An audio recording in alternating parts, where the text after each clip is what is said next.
सांगली लोकसभा मतदारसंघावरून महाविकास आघाडीमध्ये जोरदार रस्सीखेच सुरू आहे. शिवसेनेने काँग्रेसला न विचारता या मतदारसंघामध्ये उमेदवार म्हणून चंद्रहार पाटील यांच्या नावाची परस्पर घोषणा करून टाकली. दुसरीकडे काँग्रेसचे विश्वजित कदम, विशाल पाटील यांच्यासह सगळेच नेते हे प्रचंड आक्रमक झालेत आणि सांगलीची जागा काहीही झालं तरी सोडणार नाही या मागणीवर ठाम आहेत. एकनाथ शिंदे यांचे आमदार संजय शिरसाट यांनी सांगलीच्या मुद्द्यावरून महाविकास आघाडीवर टीका करताना शिवसेना, उभाटा गट आणि काँग्रेस यांच्यामध्ये शरद पवारांनी भांडण लावले असा सनसनाटी आरोप केला. संजय शिरसाट यांच्या या आरोपामुळे सांगलीत चंद्रहार पाटलांनी शिवसेनेकडून उभं राहावं हे पिल्लू जयंत पाटलांनी सोडलं ही जी कुजबूज सुरू होती त्याला एका प्रकारे दुजोरा मिळतोय. पण महाविकास आघाडीत नेमकं काय चाललंय? ठाकरे आणि पवार हे काँग्रेसची फरफट करत आहेत का? आणि काँग्रेसला महाविकास आघाडीमध्ये काही स्थान उरलेलं नाहीये का?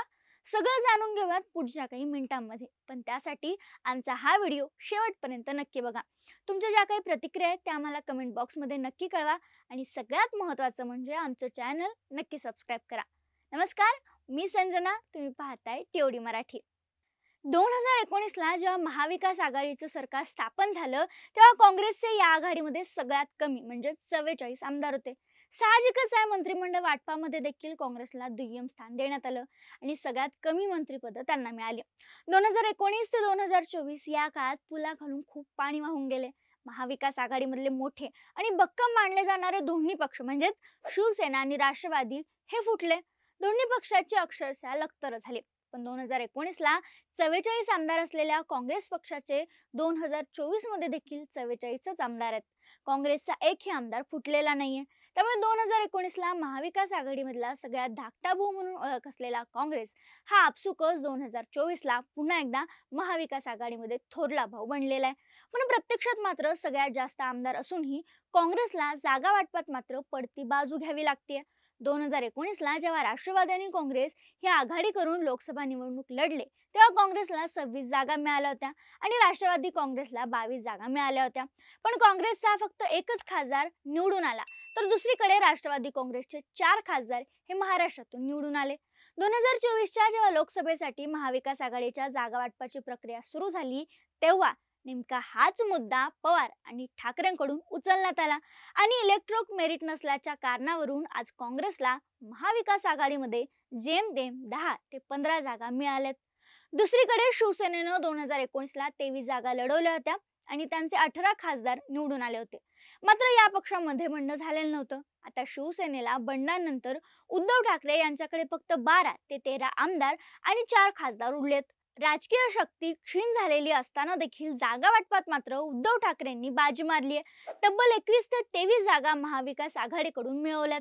दुसरीकडे शरद पवारांनी पुन्हा एकदा राजकीय धोरणीपणाचा नमुना दाखवत तब्बल 10 जागा या पदरात पाडून घेतल्यात आणि या जागा निवडताना जिथं राष्ट्रवादीची ताकद आहे आणि ज्या राष्ट्रवादीच्या ताकदीला शिवसेना आणि काँग्रेसच्या ताकदीचं पाठबळ मिळेल असेच मतदारसंघ त्यांनी निवडलेत. त्यामुळे कदाचित निवडणुकांनंतर 10 जागा लढवून सुद्धा शरद पवारांचा स्ट्राईक रेट हा सगळ्यात चांगला असू शकतो. या सगळ्या राजकीय बैठकांमध्ये काँग्रेसला मात्र शिवसेना आणि राष्ट्रवादीनं निवडून झाल्यानंतर ज्या जागा उरतात त्या जागा सोडण्यात आल्यात असं चित्र आता निर्माण झाले. देशभरातला प्रमुख विरोधी पक्ष म्हणून काँग्रेसला चेहरा, त्याला पर्याय अद्याप कोणताही इतर विरोधी पक्षाकडून किंवा तिसऱ्या आघाडीकडून उभा करता आलेला नाहीये. दुसरीकडे महाराष्ट्रातला सगळ्यात मोठा विरोधी पक्ष म्हणून आता काँग्रेसचं नाव घेता येईल, कारण त्यांच्याकडे 44 आमदारांचं पाठबळ आहे. विदर्भात काँग्रेसची मोठी ताकद आहे. पश्चिम महाराष्ट्रात देखील काँग्रेसचे जुने जाणते नेतृत्व आजही मैदानात आहे. असं असताना देखील काँग्रेसला सातत्याने दुय्यम भूमिका स्वीकारावी लागते. आता उदाहरण द्यायचं झालं तर कोल्हापूर सांगलीच्या वादाचं उदाहरण आपल्याला इथं देता येईल. कोल्हापूरमध्ये पवारांनी छत्रपती शाहू महाराजांचं नाव लोकसभेसाठी सुचवलं. शाहू महाराजांनी अट घातली की निवडणूक लढवणार तर काँग्रेसच्या चिन्हावरच. त्यामुळे शरद पवार आणि उद्धव ठाकरे यांना ही जागा काँग्रेसच्या पदरात घालावी लागली. मात्र कोल्हापूरची जागा सोडली म्हणून आता सांगलीची जागा शिवसेनेने परस्पर बळकावून टाकली. सांगली लोकसभा मतदारसंघावर जवळपास 70 वर्ष काँग्रेसचं एकछत्री वर्चस्व राहिलं. मात्र काँग्रेस हा सहयोगी पक्ष असताना त्यांना न विचारता, त्यांना न जुमानता परस्पर शिवसेनेनं सांगली मतदारसंघामध्ये चंद्रहार पाटील यांच्या नावाची घोषणा करून पण टाकली.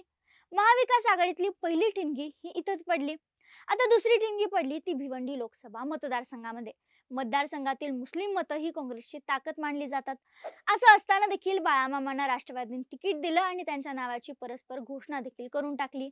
शरद पवारांच्या निर्णयामुळे आता 57 वर्षांमध्ये पहिल्यांदाच काँग्रेसची निशाणी भिवंडी लोकसभा मतदारसंघात नसणार आहे. थोडक्यात महाविकास आघाडीमध्ये काँग्रेसला जागा वाटप करताना किंवा उमेदवारांच्या नावाची घोषणा करताना विचारण्याची गरज शिवसेना आणि राष्ट्रवादी या दोघांनाही वाटत नाहीये. आता या ठिकाणी वंचितचा फॅक्टर इथं महत्वाचा आहे. जागा वाटपाशिवाय अजून महत्वाचा विषय येतो तो म्हणजे वंचित विकास आघाडीचा. वंचितची आणि महाविकास आघाडीची युती होणार होती. 2019ला तब्बल 13 जागांवर मतं खाल्ल्यामुळे काँग्रेसचे उमेदवार पडले होते आणि हा राग काँग्रेसच्या मनात होता. त्यामुळे सुरुवातीला काँग्रेस देखील आंबेडकरांना महाविकास आघाडीमध्ये घेण्यासाठी अनुकूल नव्हती. मात्र जागा वाटपानंतर ठाकरे आणि पवार यांच्याकडून वारंवार वंचित विकास आघाडीचा अपमान झाला. ही गोष्ट प्रकाश आंबेडकरांनी मीडियासमोर बोलून दाखवली.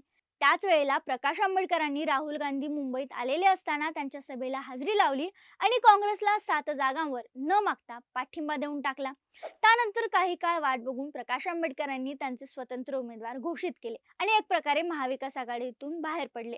पण अजूनही काँग्रेस आणि आंबेडकरांमध्ये तह होण्याची शक्यता आहे आणि वाटाघाटीनंतर कदाचित दोघे एकत्र येऊ शकतात. पण आंबेडकरांनी पवारांनी ठाकरे यांच्यासोबत जाण्याचा मात्र साफ नकार दिलाय. त्यामुळे भांडण पवार ठाकरेंशी, फटका मात्र काँग्रेसला बसला असं चित्र सध्या आहे.